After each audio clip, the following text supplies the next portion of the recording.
Guardia Nacional acusada de agresión en Michoacán y de levantón en Morelos. Y Ejército acompaña desplazados de regreso a sus casas en Guerrero. Bienvenidos al Caporal del 23 de marzo. ¡Comenzamos!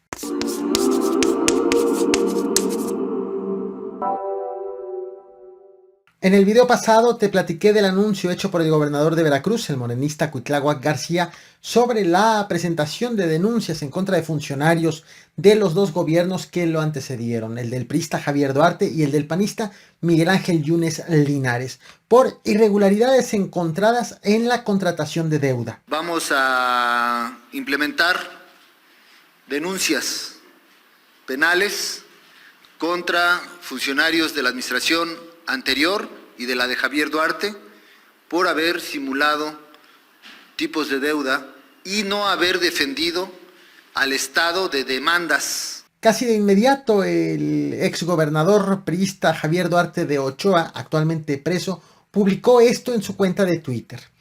Parece una obviedad lo que manifiesta, lo que escribe, que la deuda siempre es aprobada por el Poder Legislativo. Sin embargo, abona en que se deben investigar a más personas más que al solo exgobernador.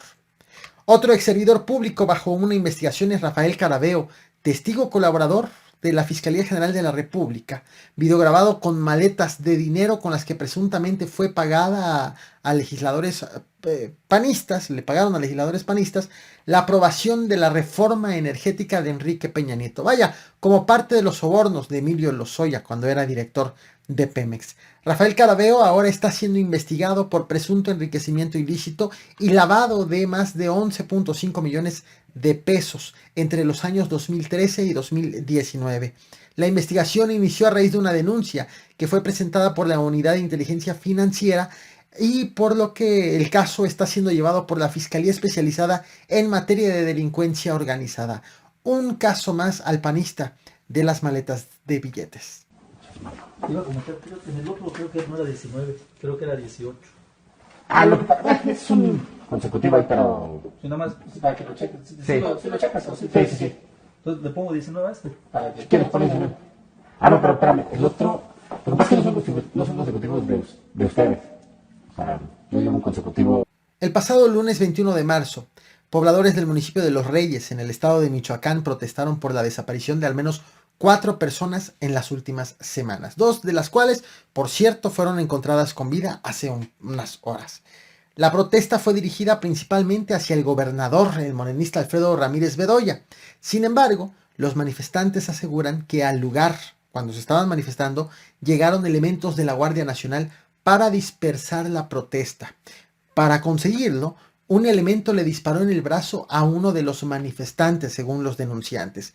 Acto seguido, las protestas se intensificaron, incluso le sumaron un bloqueo con camiones en la vía Los Reyes-Jacona. Por su parte, elementos federales aseguran que la Guardia Nacional llegó el 19 de marzo precisamente para atender los casos de desaparición. Aseguran también que la zona está plagada de personas ligadas a cárteles unidos, por lo que dudan de la veracidad o de la transparencia de la protesta misma. Lo que consideran es que estas protestas son en realidad para poner un freno a los patrullajes en la zona. Cualquiera que sea la verdad, lo cierto es que en Michoacán las cosas están delicadas. Las cartulinas, levanten las cartulinas. A ver, ¿dónde está el balazo? ¡Esa barria no la queremos! ¡No queremos esa barria! ¡No queremos esa barria! ¡No queremos esa barria! ¡No queremos esa barria, Los Reyes!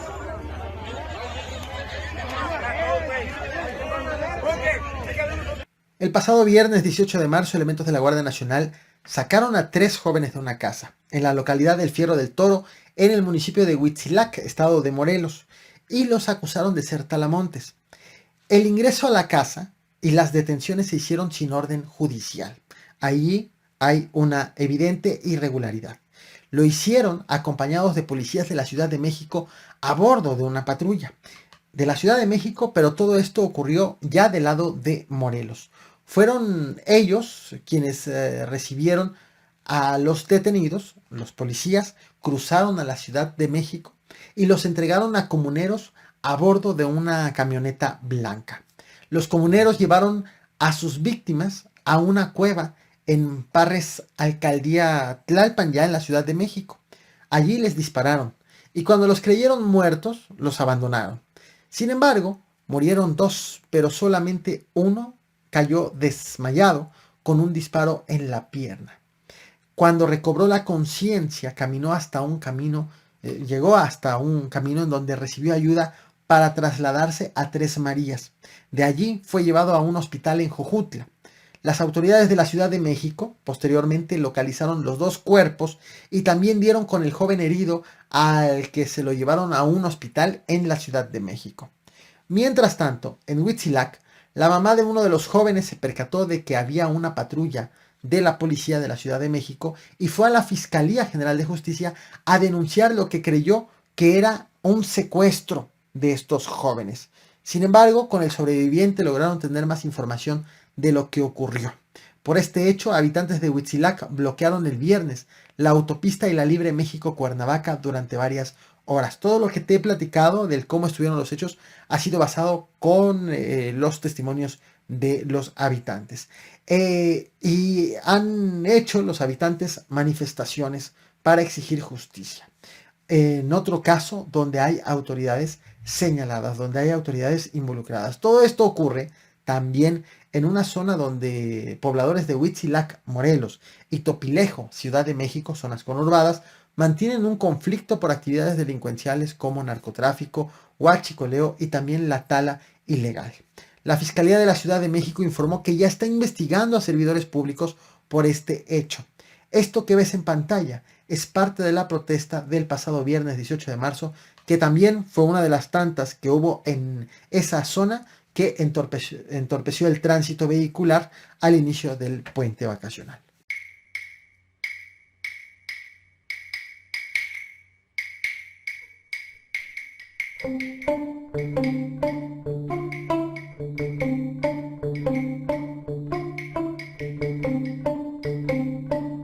La inseguridad también ha afectado al estado de Guerrero. Autoridades registraron diversas agresiones en la zona de la montaña. A las 9 de la mañana, en la comunidad del Potrerillo, en el municipio de Olinalá, habitantes reportaron un incendio, pero después se percataron que era un hombre que había sido quemado por delincuentes que le habían rociado gasolina.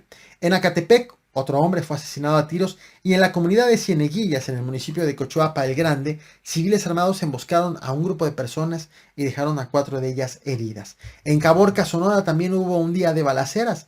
El primer hecho, alrededor de las 7 de la mañana de este 22 de marzo, se desató un enfrentamiento a tiros en la calle Primavera. Un hombre que se dirigía a su trabajo quedó en el fuego cruzado, de tal forma que falleció en producto de los disparos. La Secretaría de Seguridad Pública de Sonora informó que encontraron 2 vehículos con impactos de bala, los cuales estás viendo en este momento en pantalla.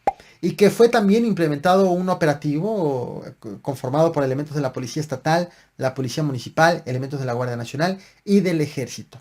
El segundo hecho se registró en la colonia industrial, donde fue secuestrado un hombre a bordo de una camioneta. Y el tercero fue en la calle Segunda, en donde fue reportada una balacera. Así también las cosas en Caborca en las últimas horas. Y llegamos al tema principal.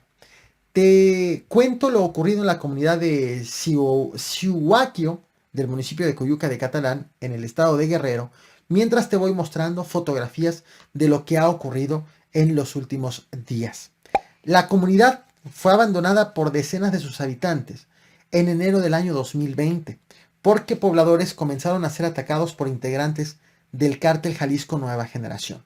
Según los pobladores, los delincuentes llegaron en aquella ocasión, incendiaron 60 casas y 60 fábricas de mezcal artesanal, presuntamente en represalia porque se negaron a colaborar con ese grupo que para entonces ya venía dominando las zonas conurbadas. Por tal motivo, varios habitantes huyeron de la comunidad y desde entonces han pedido apoyo a las autoridades estatales sin recibir respuesta hasta ahora. Tras casi 2 años de la agresión, el gobierno de Guerrero informó que 68 personas regresaron finalmente a su pueblo. Regresaron escoltados por elementos del Ejército, de la Guardia Nacional y de la Policía Estatal. El retorno se hizo seguro, sin contratiempos. Ahora el deseo de los habitantes, los que han regresado, es que todos los elementos se queden hasta que haya certeza de que el grupo armado no regresará y que ya se retiró de la zona. Este es uno de los primeros regresos de desplazados por la violencia. Actualmente en Zacatecas autoridades están planeando otro regreso de, en este caso, habitantes de una comunidad de Jerez. Y un tema que te traje en este video que estás viendo en pantalla. Te dejo el link en la descripción. Si bien son acciones, los regresos de desplazados son acciones que tienen como origen un evento de inseguridad de alto impacto y la incapacidad de las autoridades para garantizarles paz, los regresos siempre dan un tanto de esperanza. Esperemos que quienes regresen no se tengan que ir nunca más. Esto es lo que he preparado para ti. No olvides reventar el botón de like, compartir y suscribirte. Gracias.